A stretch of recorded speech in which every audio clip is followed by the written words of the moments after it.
Nakatikim na po ba kayo ng kabuti burger? Kabuti burger talaga. Kabuti burger! Aba, kung mas kilala po natin yan sa tawag na mushroom burger. I'm sure marami na sa inyo ang nakakain yan. Ano po? Pero ibahin nyo raw ang burger na inihahain sa isang farm sa Amadeo, Cavite. Dahil ang burger na ito may hatid na kabotehan. Ang cute! Curious na ba kayo kung ano yan? At para i-chika sa atin this morning, ang kakaibang burger po na ito, makakasama po natin ang nagpasikat nito na si Sir Ringo Romero, founder po ng Kabutissimo Foundation. Ang galing! Hi, good morning! Good morning, Ma'am Love! Good morning po sa ating mga kababayan around the globe. Siyempre po, ang ating mga kababayan OFW at sa Pilipinas. Dahil nakapagkwentuhan na kami ng konti ni Ringo, 20 years siyang OFW. Yes po. At pagbalik niya rito, nakaipon-ipon, ay inumpisahan na niya itong kanyang business. Yes po. At bakit kabuti ang iyong parang naisip na gawing business? Ayan. Ma'am, kasi nga po dahil gusto ko talaga ng kabute or mushroom. Dahil taga-Cavite po ako, laging umuusbong yung kabute pagka saan ka ba sa Cavite? Amadeo, Cavite po ako, Gentry. Ano dun malamig-lamig. Yes po. Okay, and then? Naalala ko po yung bata po ako kasi kapag ngitong tagatag-ulan, yung tatay ko galing sa bukid, meron pong mga kabuting daladala. Tapos ang salam ng experience kapag kumakain ka ng kabute. The same time, sabi ko, gawin ko lang business to, pero magkukulture na para mabilis, hindi mo nahanapin. Ikaw na yung gagawa mismo. Opo, kami na gumagawa. Bukod pa sa'yo, kumukuha ka rin ng mga kabute sa iba pang mga marami kasi sa Cavite na nag-farm eh. Nag-grow eh. Opo, kumukuha pa kasi kulang pa po ang aming supply. Okay, kasi ang ganda ng pangalan ng foundation mo. Kabutissimo. Actually, nakalagay, Kabutissimo Bonissimo.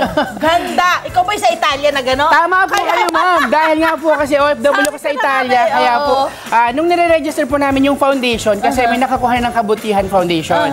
So sabi ko, di more on Italian at saka Pilipino. Kabutissimo Foundation. Ayun, yung pala Kabutissimo Foundation. Yan po. Okay, ano ang iyong advocacy? Kasi hindi lang po siya basta-basta nagtatanim at nagpaproduce ng kanyang burger na mushroom, ano? Meron din siyang advokasya. Yes, so gusto na malaman yun. Ano yung advokasya mo? Una-una po sa ating Kabutihan Burger, ang concept po nito is buy one, share one.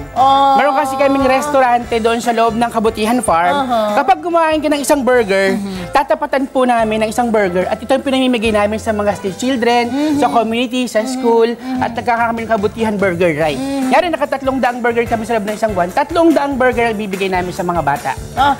What made you decide na gawin itong ganitong klase ng advocacy? Ano yung napansin mo? Ano yung nakita mo?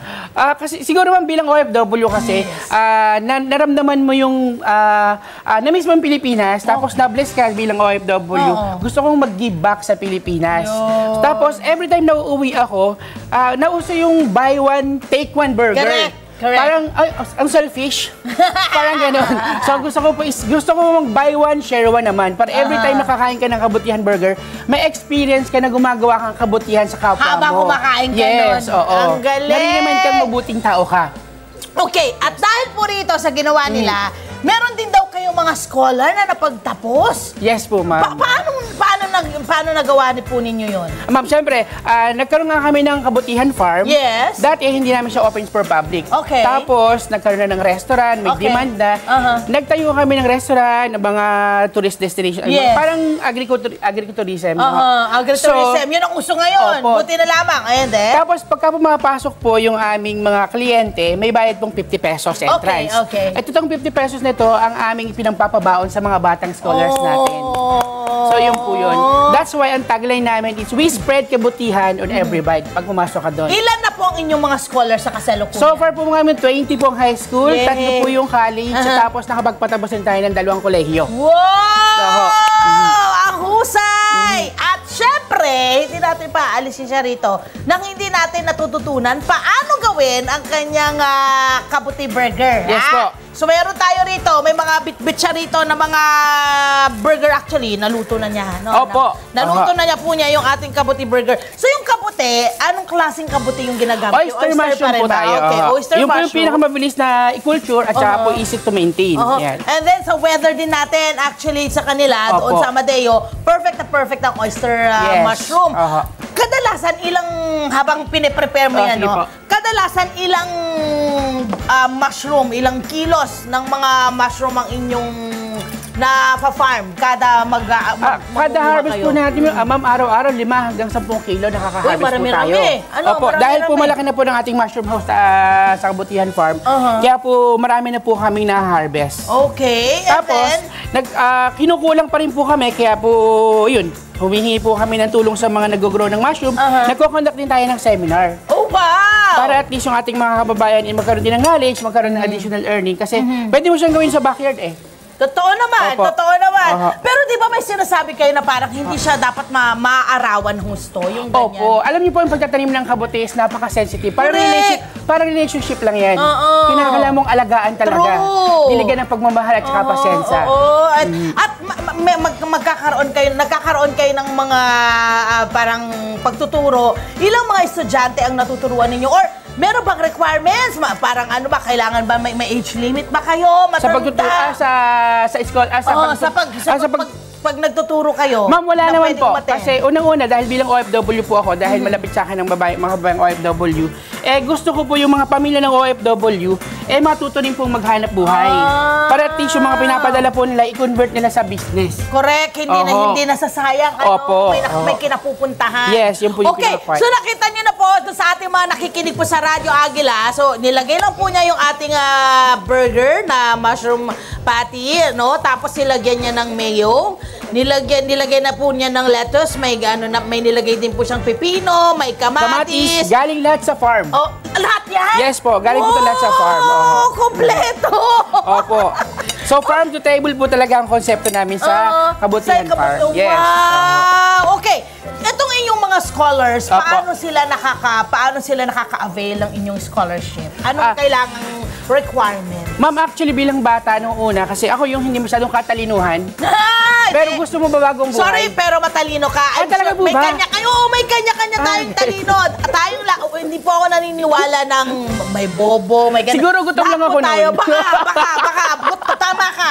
Yun ang pili ko rin yun din yun. Kasi alam mo naman, pagkahirapan, gutom ka. Kumakalimot sikmura, hindi Pero ka sa makapag-isip. totoo lang, matalino talaga ang mga tao. May kanya-kanya tayong talino. Salamat naman po sa word of encouragement. Naisip mo to eh. Ano mo pa, nakapag-isip ka pa ng foundation, hindi ba? Okay. Mapumipili po kami ng mga bata na gusto pong mabago talaga. May mga bata kasi talagang gustong lumaban sa buhay. Yes. Na hindi naman mataas ang grado. Yes. Tapos hindi mabigyan ng pagkakataon. Kasi pag matatalino po kasi, by experience, marami nag-aagaw magbibigay ng scholarship. Okay. So itong mga batang saktong-sakto lang, yun po yung wala nakakatulong. That's nice. So yun po yung aming parameters. Kasi minsan, minsan meron kasi mga scholars parang hinihingi nila, kailangan yung grade mo ganito, ganyan. So paano naman yung medyo nasa medium level or average lang? Na gusto rin mga magbago ang buhay. So, yun po kami pinipili. Nakikipag-ugnayan tayo sa principal at saka minsan po yung mga kaibigang mga pastors at mga pare. Ayan, maganda yan! Okay yan! Ano po yung parang inyong bilid, no? Or mensahe sa ating mga OFW or yung mga, syempre, marami tayong OFW, ang tagal-tagal na, pabalik-balik lang. Doon na tumanta, no? Ano ang balak nyong ibigay sa kanilang mensahe? Ay, sa mga OFW po at syempre sa Pilipinas, naniniwala po ako na tayo binigyan ng magandang pagkakataon makapagtrabaho sa ibang bansa.